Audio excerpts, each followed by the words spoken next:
Graças e paz sobre a sua vida, bem-vindos a mais um Devocionando.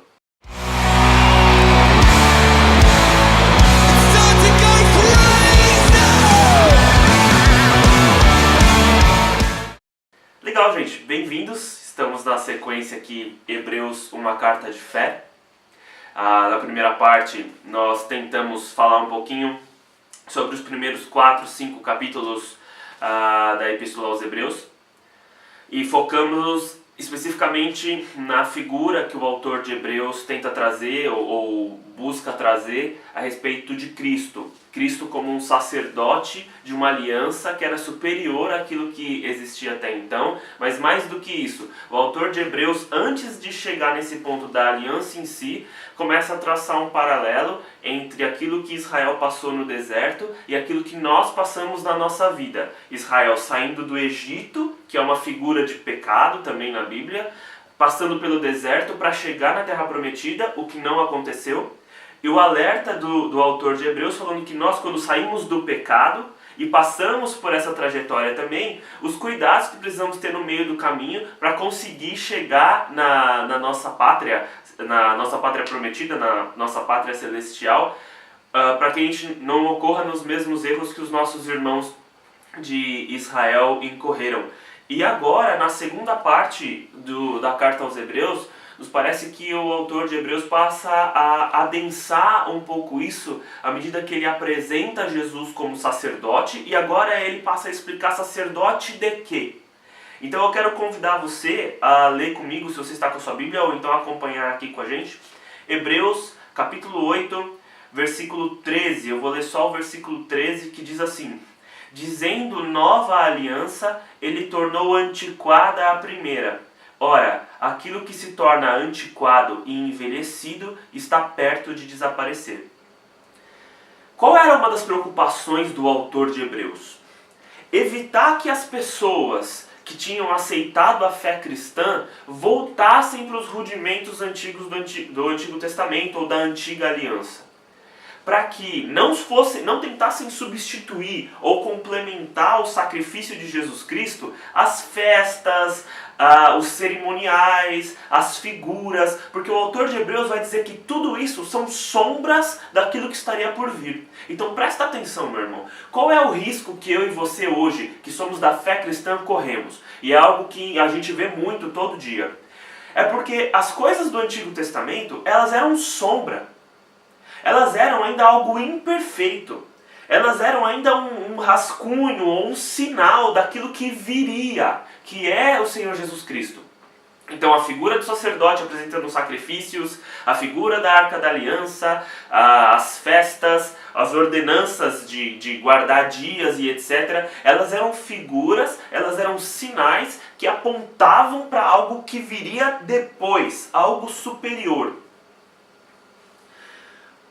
Cuidado, porque querendo ou não, e aí é um ponto um pouco delicado a gente falar, mas querendo ou não, as coisas do Antigo Testamento acabam sendo um pouco mais pomposas que as coisas do Novo Testamento, né?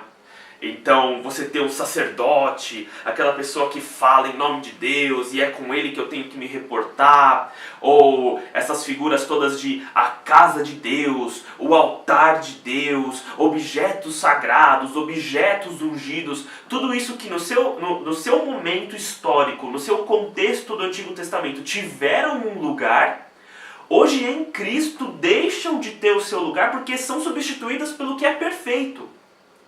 Veja, o sangue de animais é gozado aqui. Essa parte pra gente ficou clara, né? E o autor de Hebreus usa esse paralelo para mostrar o quão o Antigo Testamento foi superado pelo Novo. Ele fala, o sangue de animais não pode apagar pecado. Seria absurdo eu pensar que se eu erro, eu vou derramar o sangue de um animal e isso é equivalente.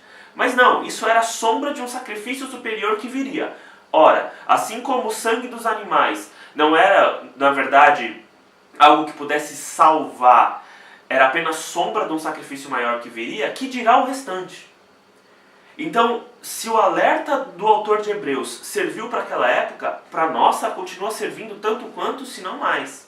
Quando nós entramos, talvez em templos religiosos, e vemos objetos sagrados, a rosa santa, o lenço santo e tudo ungido. Quando nós entramos em templos religiosos e vemos aquela figurona do sacerdote, né, que é praticamente um sumo sacerdote mesmo, todo mundo tem que dar satisfação para ele, é para ele que eu peço oração, eu dou satisfação para ele da minha vida, ele tem que saber de tudo que eu faço, aquela figura, né, de uma pessoa, ele é o ungido, o iluminado de Deus.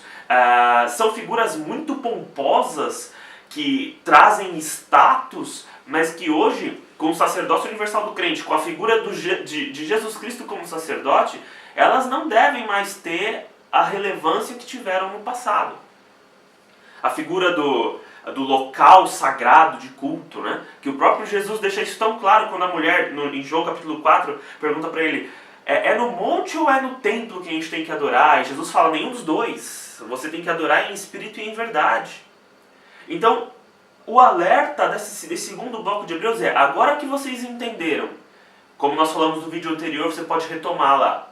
Agora que vocês entenderam as dificuldades pelas quais vocês irão passar nessa agrura do deserto, e agora que vocês entenderam que vocês não precisam passar por isso sozinho, porque vocês têm um sumo sacerdote, deixe também que esse sumo sacerdote conduza vocês à aliança perfeita, a aliança que foi feita na cruz, de modo que os rudimentos antigos, ou aquilo que Paulo vai chamar também, né, de fábulas, de genealogias intermináveis, aquelas coisas ritualísticas, elas deixem de ser relevantes diante da figura daquilo que é perfeito. Foram substituídas pela figura de Jesus Cristo. Foram substituídas por um sacerdócio maior, o sacerdócio de Jesus Cristo. Ele sim, pelo sacrifício dele, tem condições de perdoar os nossos pecados. Esse bloco é muito importante porque fala muito sobre isso.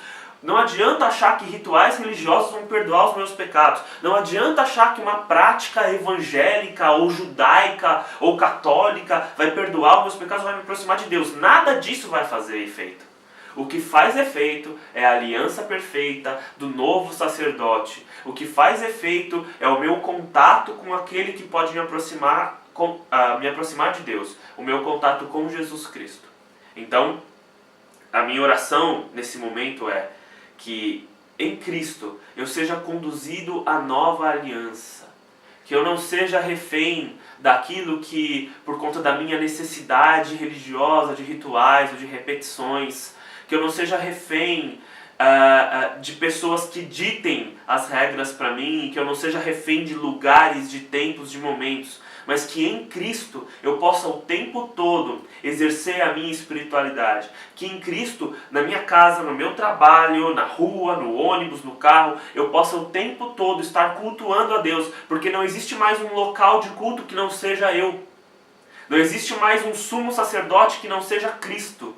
Não existe mais um sacrifício que não seja o que ele fez na cruz. De modo que o sacerdócio dele é, portanto, superior a qualquer outro que já existiu e a qualquer outro que tentem inventar. Então, essa segunda parte é o alerta. A minha oração é para que nós não sejamos enganados por pessoas que tentam ser sacerdotes, que tentam ser sumos sacerdotes, ou que tentam ser o sacrifício novo na nossa vida, que tentam ser a revelação de Cristo na nossa vida. A revelação de Cristo já foi feita através dele, que é o Verbo de Deus, que é Deus em forma de homem. E se eu quero ouvir o que ele tem para me dizer, além daquilo que o Espírito pode falar no seu coração e no meu todos os dias, eu tenho a palavra de Deus para me ensinar e para me guiar. Então, atenção, se falamos novo, significa que o que é antigo está superado, logo próximo de deixar de existir. Leia o Novo Testamento, se aproxime de Jesus. E que você possa também fazer essa mesma oração que eu. Que a sua vida seja uma constante com Jesus. Independente de rituais, independente de homens, mas com Cristo, o único e verdadeiro sacerdote da nossa fé. Deus te abençoe e até o próximo Devocionando.